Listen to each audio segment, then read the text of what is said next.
오늘이 7월부터 시작된 임시국회의 마지막 날입니다. 세월호 특별법 협상은 아직도 타결되지 않고 있습니다. 여야 원내대표들이 잠시 뒤에 막판 담판에 나섭니다. 국회 연결돼 있습니다. 김준영 기자. 네, 국회에 나와 있습니다. 네, 여야 원내대표들 곧 만난다면서요?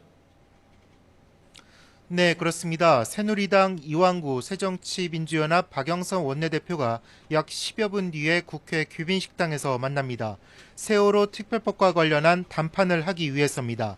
양당 원내대표가 공개 회동을 한 건 지난 7일 이후 처음입니다. 지난 7일 세월호 특별법 관련 합의를 이뤘지만 이후 새정치연합 의원총회에서 부결된 뒤 이완구 박영선 원내대표는 어제까지 비공개로 만났는데 임시국회 마지막 날이 오늘 공개적으로 만나는 겁니다. 오늘 회동에서 양당 원내사령탑이 핵심 쟁점인 특검 추천권과 관련해 절충점을 찾을지 주목됩니다. 현행 상설특검법상 특별검사 후보 추천위원회는 모두 7명으로 구성되어 있습니다. 이 가운데 국회 추천 몫이 여야 각각 2명씩 4명인데 이 부분을 놓고 여야가 그동안 팽팽히 맞서왔습니다.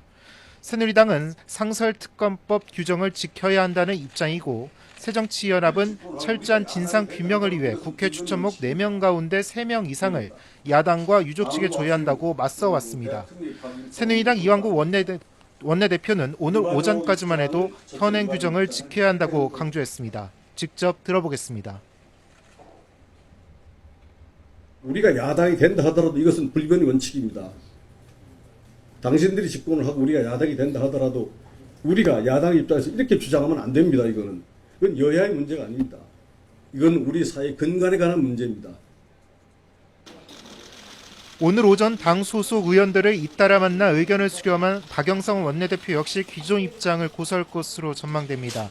자리를 함께한 대다수 의원들이 박근혜 대통령이 여야가 유가족의 뜻을 받들어야 한다고 얘기했고 새누리당 김무성 대표도 특검 추천권을 야당에 주겠다고 말한 점을 강조한 것으로 전해졌기 때문입니다.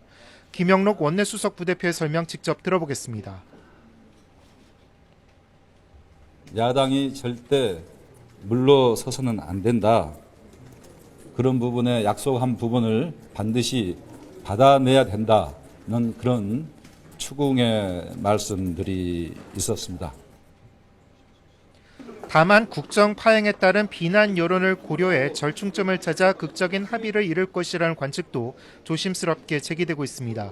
이런 가운데 새누리당과 새정치연합이 원내대표 회동 이후 각각 의원총회를 열 예정이어서 그 결과에 관심이 쏠리고 있습니다.